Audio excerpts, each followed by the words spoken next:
Hey, Les, how are you? I'm doing pretty well. Good. You look amazing. Well, you always say that. I think you're biased, but thank you. A little bit. Just a little bit. Well, welcome to another episode of Black Boomer Besties from Brooklyn. Brooklyn. And we have some extra special Brooklyn in the house because we have a special guest with us today. Yes. And Tech 80's in the building. Exactly. We have Tech 80 is in the building. Listen, there's a reason why people just don't understand the connection that they could never understand. Our graduating class. I mean, first of all, we impress the heck out of each other. And really, and Pam is here because she's been impressing the heck out of me. Yeah, you've been talking about Pam for quite a while. I have. Like way before season one, even. Way before.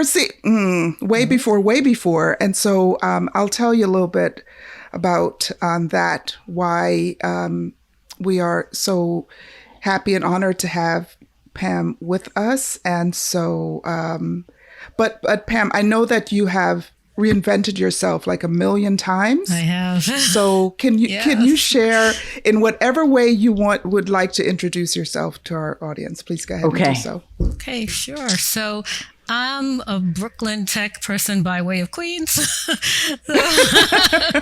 So I'm unofficially born in Brooklyn, raised in Brooklyn, but because of the Brooklyn Tech connection, I am Brooklyn and happy to be with you all today and happy to represent the tech class of 80.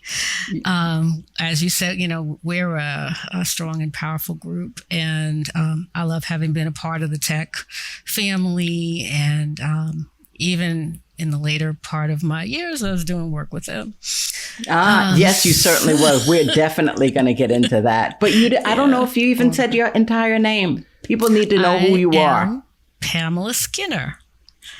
Yay. And as I said, I'm from Queens. I still live in Queens. I've had many careers, but at the present time, I am a social worker.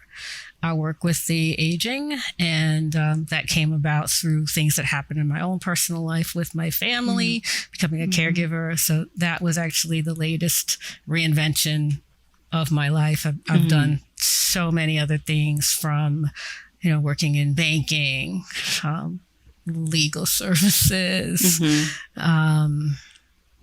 you name it. I've kind of gone through a lot of different things. A fully well-rounded individual. Yes. Many different things. And every experience brought something to my personal life.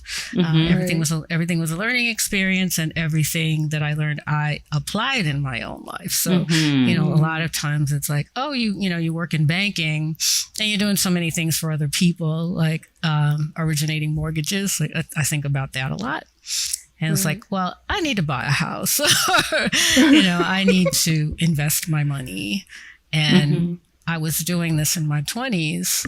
And, so by the time before I was in my 30s, I had started doing this and, had applied it in my own life. Man, that sounds wonderful. So in keeping with our Black Boomer Bestie brand, because what we are really all about is living our best lives. That's one, but also looking at the entirety of your life and making it as best as you can be, one, and then recreating and using your experiences to move from place to place or from thing to thing, whatever it is that really brings you joy and fulfillment. Yes. So that's kind of what I'm hearing as you're speaking. Yeah. So, my life has been interesting. I'm a single, no child, woman. And I honestly never really thought about it that much until recent years. And, as a part of, the whole losing my parents, looking more at what my legacy will be. Because I don't have children, so I don't, and I don't have nieces or nephews. So what happens with my experience? I don't want it to just go to ashes. when I'm gone. So I've purposely done things to like chronicle my own life and to learn about the lives of my ancestors and, doing a few different things with that so that there is a legacy, and whoever decides to pick it up when I'm gone, well, it's here. Yeah. And that is a perfect segue. It is. And Ange, I'm holding in because I know that this has been like a joy. Pam, you should hear. There are times when Ange has called me up and said, did you see what Pam posted? And the photos are so rich and this. And that's why we had to get you on. So I'm going to let Ange take that away because it is a great segue into one of the main reasons why you're here. Okay. Yeah. And so when Pam says she's been involved in a lot, she's been involved in a lot. And I know that what I have seen, and this is primarily through social media, primarily through Facebook, we have a pretty strong Brooklyn Tech community, especially Brooklyn Tech class of 80 community on Facebook. And so I've seen some of what Pam has been lending her amazing talents and passions to through that, one of which, just a quick mention, addressing the incredible difference in Black and brown students in the big three schools in New York City, Bronx High School of Science, Stuyvesant High School in Manhattan, and Brooklyn Technical High School.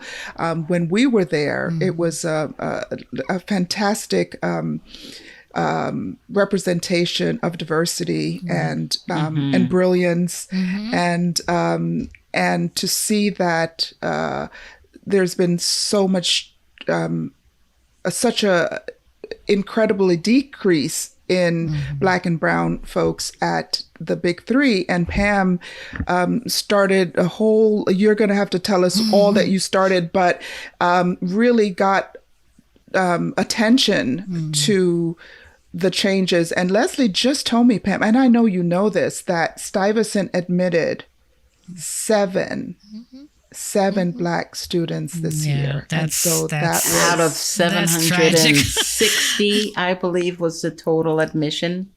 And 7 of them were African American.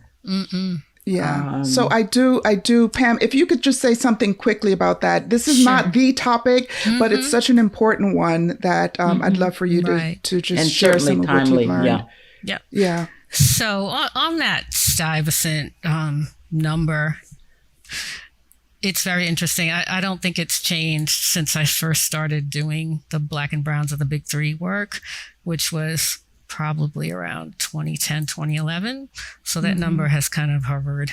I actually testified before the New York City Council about the issue with lack of diversity. And one of the things that I brought up was the Stuyvesant number.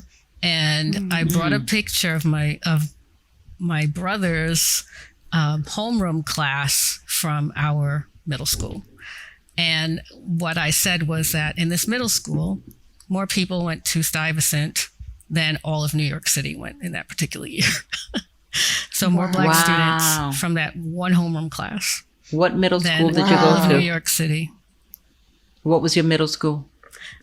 Springfield Gardens Intermediate School, IS 59, Queens. And so did you hear that? Let me just repeat that. Right. So it's powerful. In that one class? Yes. In that one class, there was more. And so that meant that there were other homeroom classes that also sent Black kids to Stuyvesant, but that was just in my brothers. Yes. And that was more than all of New York City. That's incredible. And you have a Stuyvesant connection. Yes, my sister went to Stuyvesant, and my youngest of my two brothers and I went to Tech. That is just unbelievable. Yeah. So, okay, we may come back to this because I do think that one of the regrets that I've had, of the few in my life, one of the regrets that I had. Regrets, I've had a few. Wait a minute, that's my thing. Singing to every byway. I had to get the music in before you did. I just wanted to have one thing over on you today. Okay, all right, okay. No worries.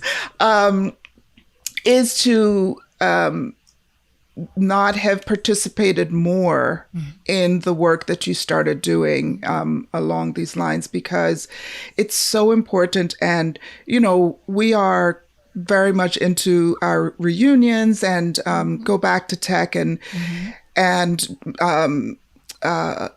have donations that our class. So we are involved in organizing that. And it always bothered me that I was not like glued to your hip as you did this work. I know where it's not, there's always an opportunity to do that, but I just wanted to say that out loud, that was another way that you impressed me with your level of commitment. Oh, yeah. To things that matter to you. You've done work with Alzheimer's, just all this stuff. But here's why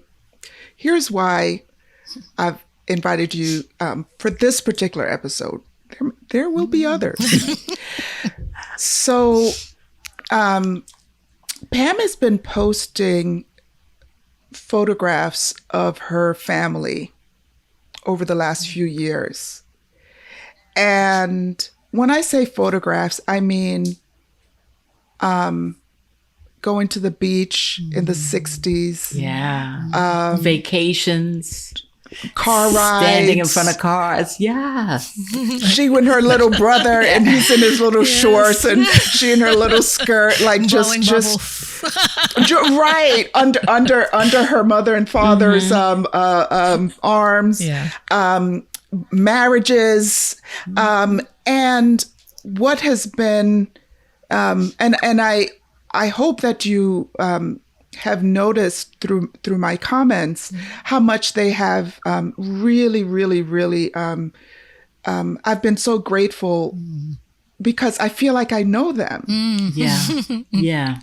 I feel like I know them, and so we so infrequently get glimpses into this time of life, especially with people that I feel like I know now. Right. And middle class family, upper middle class maybe family, just living life beautifully, close knit family. I'm sorry, Les. And so, go ahead, Les. So what prompted you could? But what prompted the invitation specifically, Pam, is that Ange talked about your family so vividly and explicitly that she also started, you know how Ange digs deep, right? Yeah. So she started saying, I wonder what their lives were really like living as middle-class families, Black families in New York City in the 60s. Yeah. How, if we're watching them enjoy a day at the beach, how was their car ride home? Were they stopped? What were their neighbors like? And we actually started having conversations like that. We did. Yeah. We did. Okay. Because by bringing a visual representation of your family to the public, you also started bringing a visual representation about all of our families and many of our families. And whereas I have so many similar pictures that you have, stacks and stacks of them, it never occurred to me to post them and chronicle them in the way that you do. Yeah. Yeah. So and when I say thanks for sharing, I really mean thanks for sharing, because You're welcome. you really you gave them to us, and I there's so much to be sad about, and I know that there were specific times when I was feeling not so great, and seeing your mother and her siblings frolicking at the beach, and seeing your dad in his uniform, it just lifted my spirits. So yeah. So tell us a little where did bit, that or begin? a lot. Yeah. Like, okay. So fill us in, all the let stuff. me actually start with how my parents met. Which, Great. So my mom grew up in Queens, and my dad grew up in Harlem or Washington Heights, that area. And what were their names? They were Bill and Carolyn. Okay. So one summer, and I think it was like after they had graduated from college, they decided to become camp counselors. And they belonged to a camp called Minnesink, and that is a very famous organization, famous African American organization. You call it CBO, community-based organization, that actually my dad had belonged to from when he was a kid. So he grew up in Minnesink. My mom had trained as a teacher, so she didn't have to work in the summer, and she was looking for a summer job, so she got a job as a camp counselor. And at Minnesink was my mom's aunt, who knew my dad from coming up through the organization. And I guess it was one of those things like, well, these two seem like they might get along. And they were introduced by my mom's aunt, and that's how they met and got together. At Camp Minnesink. We all know Camp Minnesink. I don't know anything about Camp Minnesink. You have to remember, I'm an immigrant. And even though I've been here for a very long time now, there are things that I may need to get filled in on. So can you tell us what Camp Minnesink is? What is it? And sure. So Camp Minnesink, it's still in existence, although it's morphed into some different things now. But originally, it was a community-based organization in Harlem that was organized by, I think it was the New York City Mission Society. So they set up this organization to assist families in Harlem, people who had come up, from the South and in Harlem. It offered a lot of opportunity primarily for kids. So, there was the camp, there were things like, what do you call it? Like drum corps and drum and bugle. Drum and bugle corps. Wow. My dad belonged to something called the Order of the Feather, and it's funny because like when I was caring for my dad, we're going through pictures and stuff, and I really didn't know what Order of the Feather was. But then I find out that there were like guys that we went to school to tech with that were in Order of the Feather. Get out! What? Yeah. Wow. So it's sort of like a fraternity in a way. So there's Order of the Feather. Through that, I think also my grandmother was a Girl Scout leader. So there were like multiple, sub organizations within this umbrella that basically helped to knit together this community. And were these were they segregated? Well, New York City wasn't segregated, so to speak. So you could actually, I think anybody could actually belong. Actually, I remember my dad used to say there was a guy named Wong. Enough said. Okay. Brother Wong. His family had a business, and Wong was at camp. Okay. But it was mainly for Black families, because that's who was in Harlem at that time. Right. Got it. Okay, thank you for that. Sure. All right. Yeah. So that's how they met. That's how they met, and they got married in 1958. They moved into the building where my mom grew up in Corona, Queens. And there's a whole story of my family and how both sides of my mom's side wound up in Corona, having come from Virginia and South New Jersey. And that's a whole story for a whole other day. But I always say that I never experienced like the go down south, thing like a lot of African American kids did, because my whole family was from the north for the most part. My grandmother was born in New York. My grandfather was born in Salem, New Jersey. They lived in Corona, Queens, like starting in like 1922. That's so interesting, because I share a similar background of generations from New York and New Jersey.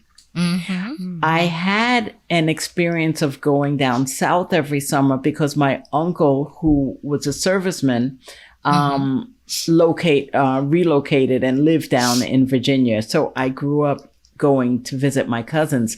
But it's rare for a lot of African Americans to have such generational history in the North. I've traced my family on my mother's side many, many generations.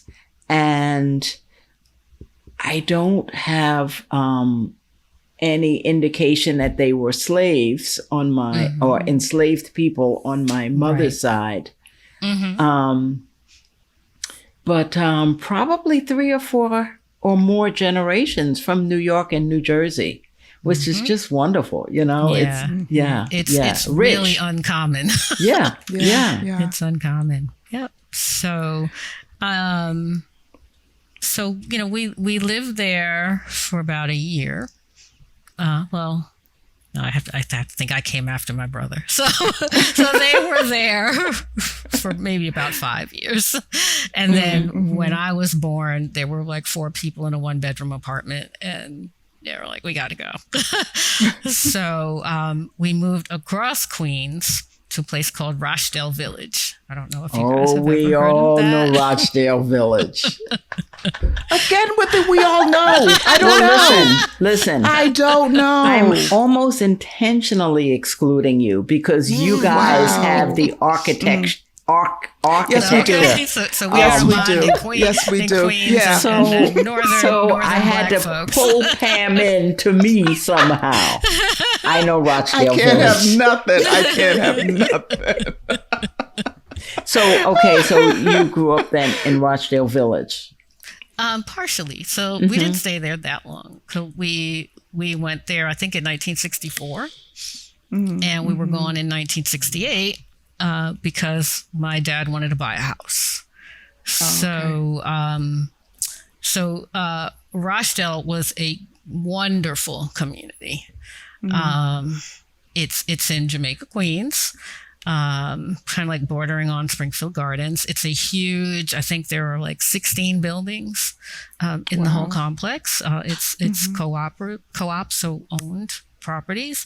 And it was built on a racetrack that was in the middle of a Black community. But the people that moved in, most of them were Jewish. And, there were a few Black families who came. And so we had a very, very strong foundation of middle-class Black families there. So, so my mom had a lot of her girlfriends, and they were all raising their kids together. And, like we would go outside in the playground. It was very idyllic. Yeah. Right. Yeah. My mom really didn't want to move, but my dad really wanted a house. So we moved to Laurelton, which was just like a couple. Are you going to say anything about that, Leslie? No, I was just going to say another Okay. heavily African American community, still middle class Blacks, homeowners. Right. Pretty common. Yep. Okay. Yeah. So that is actually where I spent most of my childhood. So we moved there in 1968, so I was 5. And my parents stayed there until they retired and moved to Florida, which was around 2000. So that was the family home base for So many, you many commuted years. to Tech from Laurelton? Yes, ma'am. Wow. It was Commitment. awful. It was worth it, though, wasn't it? Wasn't it worth it? There were days, let me tell you. How long was the commute? It was bus and then train, or 20 minutes. Wow. It was a bus and 2 trains. Oh my goodness. Yeah. That's commitment right there. Yeah. That's commitment. Yeah. It was rough. And I think about it now, and let me just rolling back to my work in the present day with tech.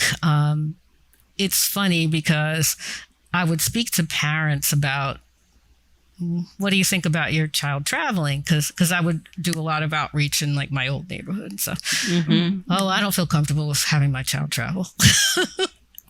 And I thought, I was a 13-year-old little small girl. Yes. And my parents didn't think about me traveling. And I wondered about that. Like, why didn't they? Yeah. Because I think it was a lot worse then in terms of, safety and whatnot than it is today. I remember when I started tech, I was 14, I suppose. Mom wouldn't let me take the train to tech. I had to take 2 buses. We lived in Brooklyn, but it would have been just 1 train, and most people were taking the trains. And I remember I just wasn't allowed to get on the train. I had to take the bus, because she was that concerned. I think I didn't take the train probably until my sophomore or junior year. Wow. Well, I lived in Bed-Stuy, so I could either take a train or a bus. So depending on, I guess, the weather or what my brother wanted to do, we would either take the bus basically straight down, or we would take the GG, which I don't think exists anymore. It's the G now. GG train. It's the G. It still because it was a local train. G now is the OG. And I took the GG, but then I had to get off the GG and get on the E and go all the way out to Jamaica, and then get on a bus that went all the way out to Laurelton. Wow. Really well, a hard commute. We're glad that your parents said yes. Yes. So I'm afraid that Leslie's going to tell me that we're going to run out of time before you tell a particular story that I came to hear about. And so I'm going to take us there now, and so that we make sure, because Leslie likes to cut me off. Okay. So you told me about the fact that on both sides of the family, I think your great-grandfather, it was, they died tragically. Yes. And there was some research that you did around their death. So could you tell us, and don't leave anything out. I want to hear all of it. I don't want to hear the summary. I just want to hear what you have found, because I know that you love to do your research. Yep. So tell us what happened. Okay. So after they retired, my mom and dad started doing a lot of ancestral research. So I have to credit them for really starting on this journey. And they were doing it at a time when there was no internet, so they were physically going to the library and reading microfilm, and physically going to towns down south and trying to find records and whatnot. Oh my goodness. Big props to mom and dad for starting this journey. They each were, looking into their own particular families. So my dad's family was primarily from Norfolk, Virginia. And his grandmother, I think, was the first person to leave the South and come to New York. Now, where the tragedy comes in is she was married and had 4 very young children. And her husband worked at the docks. Norfolk is a seafaring town. So he worked on the docks on a barge. And I didn't, he died in 1913. So I didn't know really much. My dad never knew his grandfather. You know, my grandfather really never knew his own father because he died, I guess, when my grandfather was maybe about 4 or 5. Okay. So Big Mama, so we called her, was in Norfolk being a mom. And one day her husband drowned. And that's all that like we knew in the family. And, you know, the way that family stories go, like people, I think, will try to like dredge up some of the craziest stuff. So what the story in the family was that, oh, he was drunk, you know, and he fell into the water and drowned. But I came across some fascinating research that was in a law journal. And it had the whole case of how Big Mama had sued the Norfolk Southern Railroad for her husband's wrongful death. What year, please? What year was this? I think it was 1913, somewhere around there. So, okay, so had he been drunk and fell off, probably would not have had grounds for a lawsuit. Right. And there's a whole story of his great character, how he was a wonderful worker, you know, how he had this wife and these 4 babies. Oh my gosh, this is unheard of in 1913 for your grandmother to have the wherewithal and the ability and the intelligence. And nobody in the family knew that is exactly what so thank God my dad was still alive when I discovered this, and I showed him. I'm like, see, we don't always pass down stories properly. And I don't know how this got so twisted into such a negative story, but it was really a powerful story of you know, his dedication to, you know, being the head of his family, and then, you know, his wife being able to carry on. And her tenacity, like, you know, so many people become so much smaller and then, and just really start just taking care of the 4 children. Couldn't have been easy in the South as a single parent in 1913. Yeah.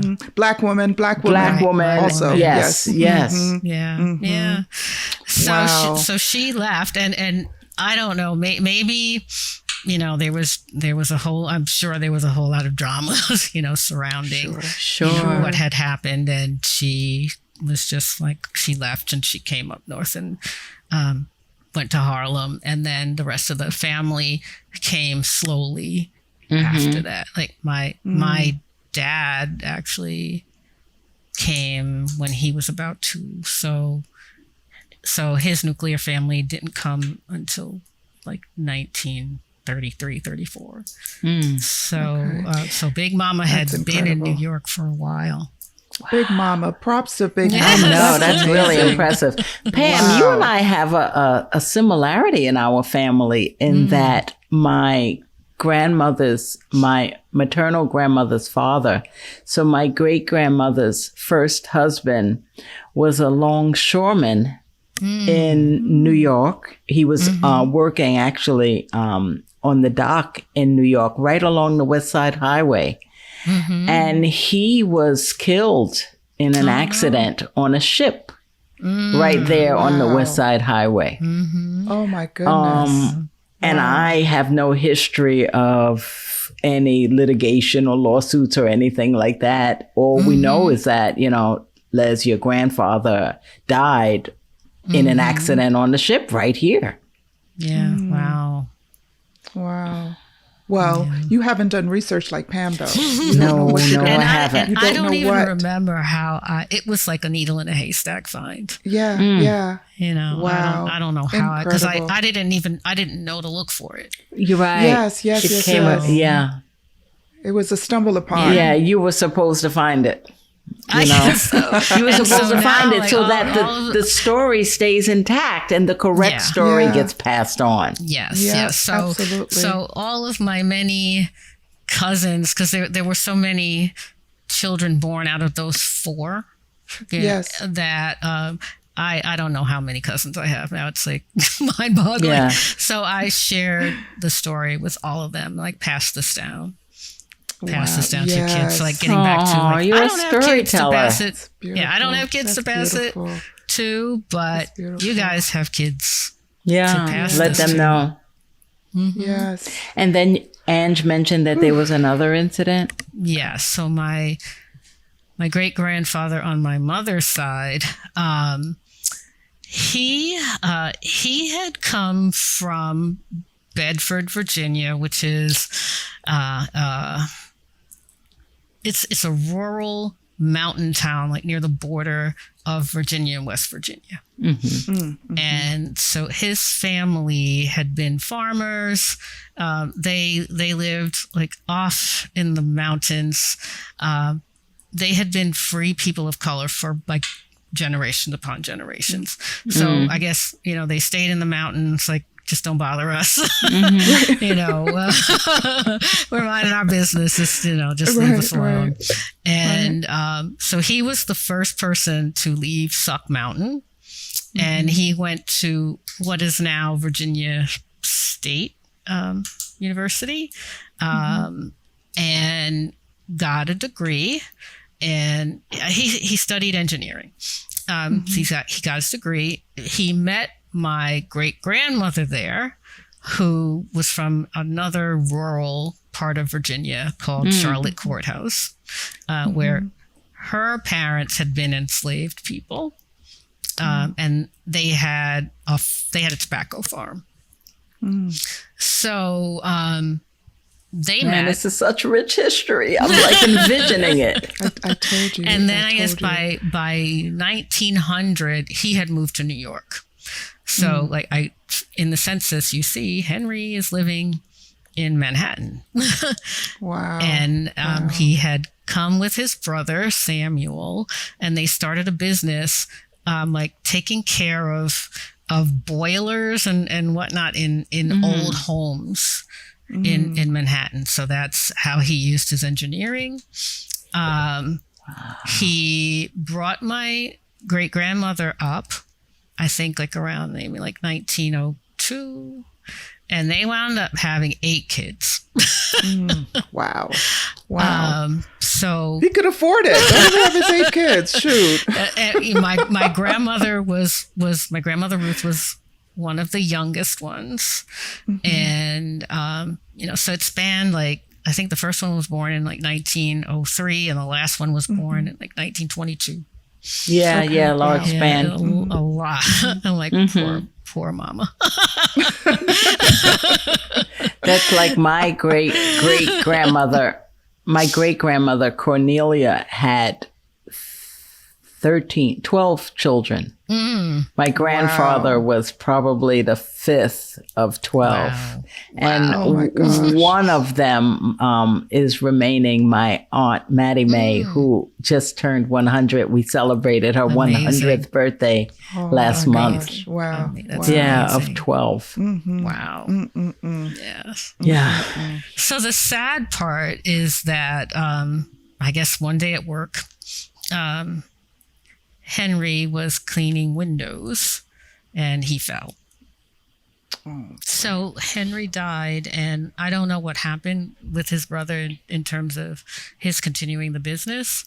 All I know is that Mama left their home that they had in Manhattan, and this is how she wound up in Corona, Queens.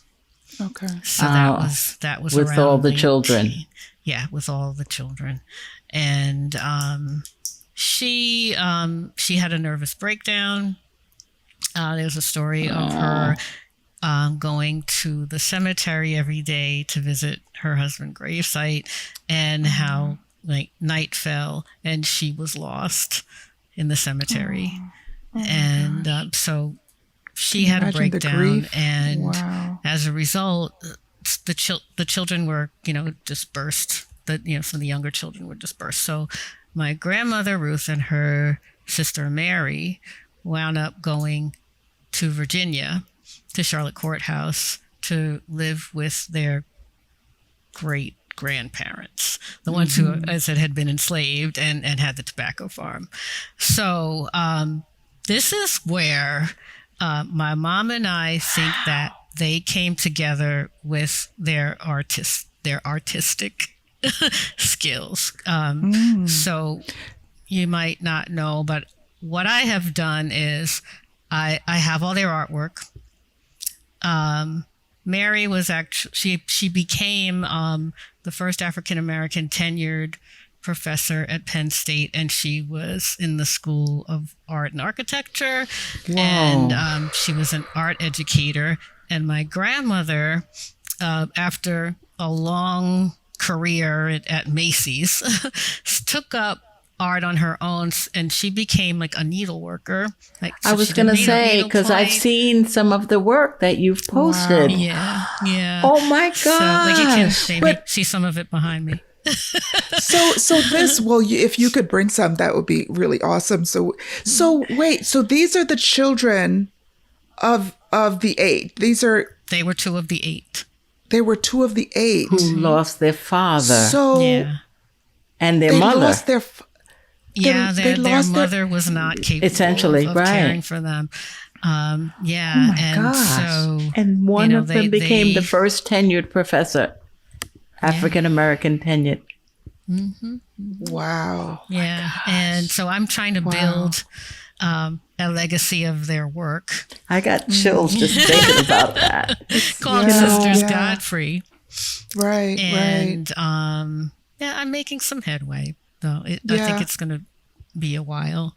Right. But luckily, Mama got herself together at a certain point, and she got a certificate to become a New York City public school teacher at some point. So, my gosh. So Mama, this is the stock you come from. This is the stock you come from. I see it now. I understand. Yeah. Wow. Yeah, like a lot but of could you imagine, like, women. Powerful women? I'm just thinking of the adversity that existed just in that age. Mm-hmm. I'm thinking about the education and intelligence that's required to do some of the things. Mm-hmm. Right. And oh my gosh, it's just incredible. It's just, so when you're doing this research and you're discovering all this, are you like it's amazing to me, because I think about just being a mom, period, like in this day and age, and I bow down to moms and everything that they do.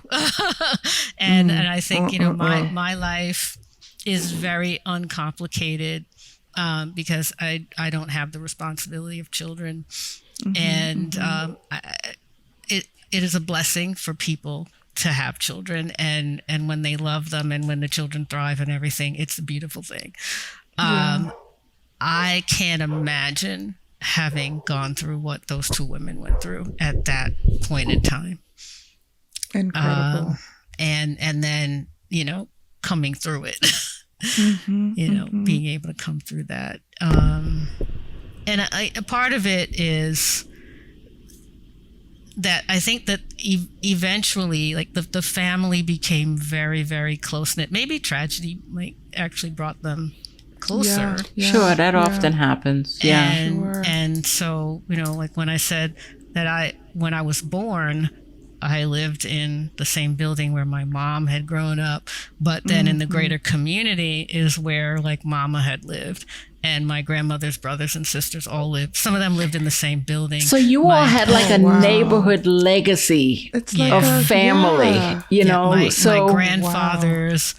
my grandfather came up from Salem, New Jersey with his brothers, and they all moved to Corona to be postal workers. So there was all this family around. And all these eyes on you, and all these people praying for your success also, and emulating success and making sure that you were okay. And, when times were difficult for your parents or for other cousins or what have you. Yeah. Wow. So fortunately, I met a lot of them, growing up, and, knew them, and they had fascinating lives, like each and every one of them. Right, Truly, right. so. Yeah. Wow, that's just and I know you, Les. You've shown me some pictures of, but I feel like I know Pam's family more. Yeah, me too. But just and we touched on some of this about kind of the larger context in which these women and men lived. But really the gravity of that, the first of all, you have to decide that this is something that you think you can do, that you think you can succeed in. Right. You know what I mean? That has to be and when, so many things that are outside of your control. Yes, that's what I'm saying, because it's not just your decision. No. It's the world at large that you have to navigate through and negotiate. It's telling you that these. you're the lowest on the totem pole. Yes, you can't just think when you travel from south to north, you can't sit anywhere you want on a. That's the story that my mom told me, and I think that was really my first introduction to what segregation was. So she and her sisters used to go south to Charlotte Courthouse, to the farm, and it would have been their great grandmother, I think, who was the enslaved person who lived to be like 100 and something. So they would go and visit her, and my mom told me we had to get off the train in Washington and switch to the colored car. And we had to speak with deference, to the white conductor, and then in the town, so that they would not be mistreated. They had to say, "We belong to Aunt Emmeline," who, because of, I guess, she was so old and everybody in the town knew her. They had a level of respect for her, even though she was a formerly enslaved person. But if you weren't Aunt Emmeline's children, I don't know what happened to Pam, you. that reminds me of Emmett Till. Yeah. How he, as a young boy from Chicago, not used to segregation and things, the ways of the South.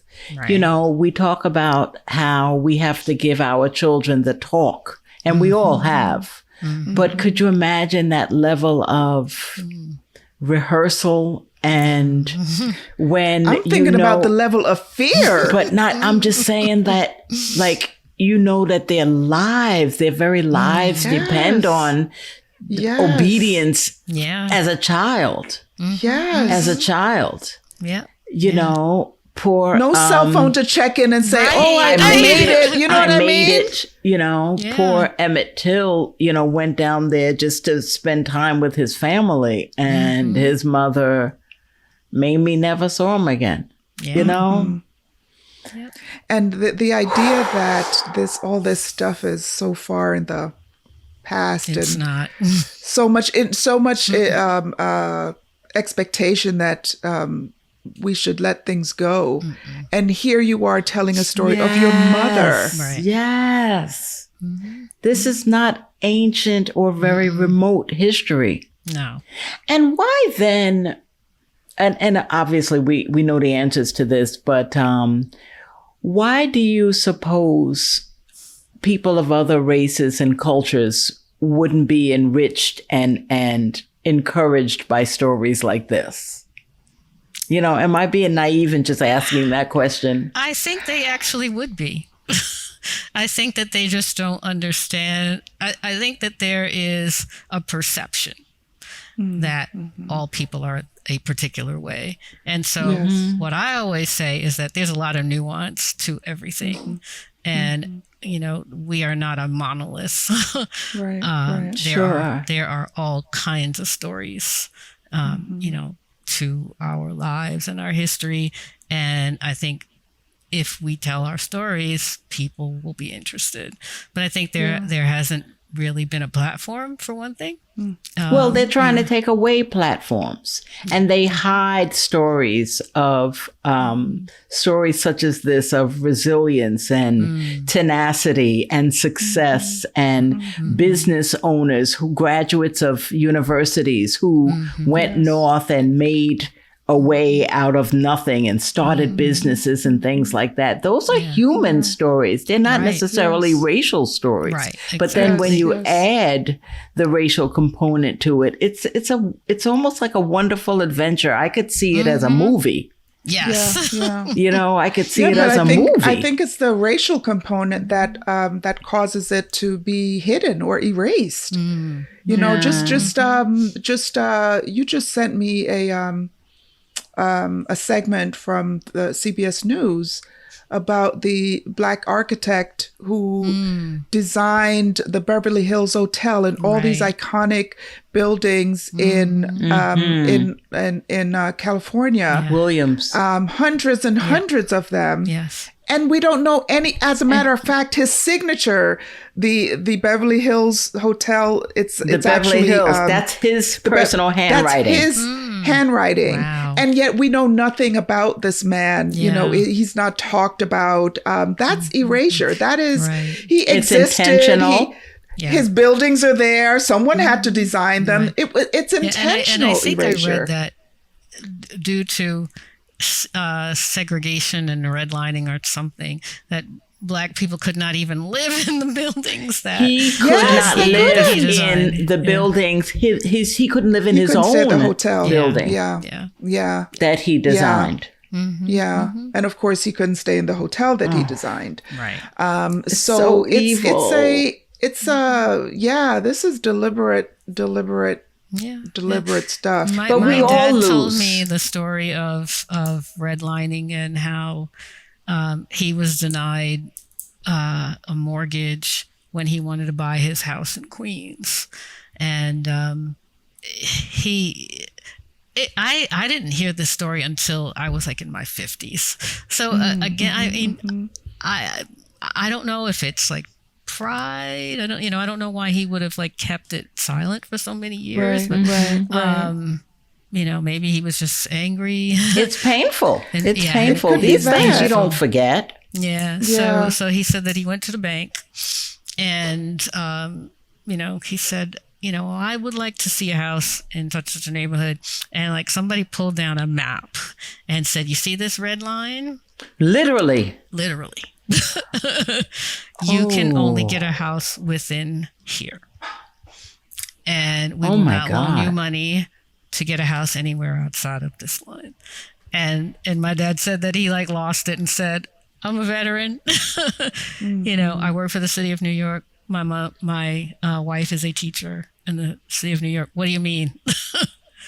And this was 1968. So it is not that long ago. Wow. It's crazy.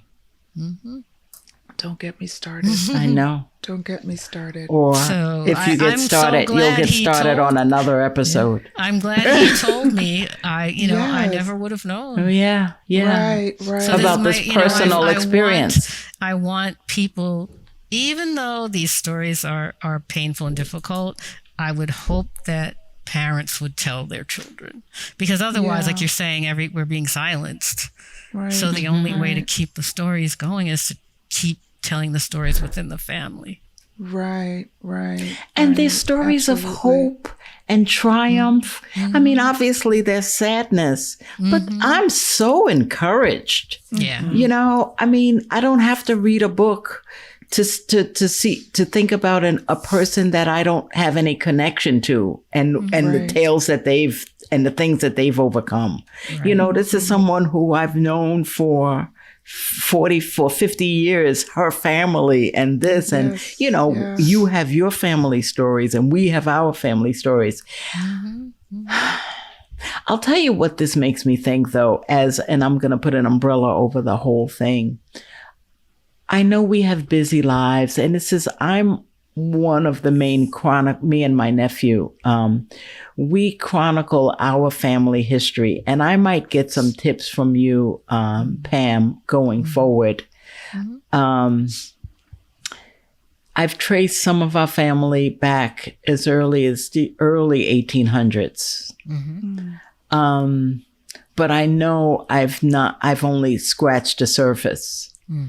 But there's so many, we just have so little time to do things, and we're busy in our lives.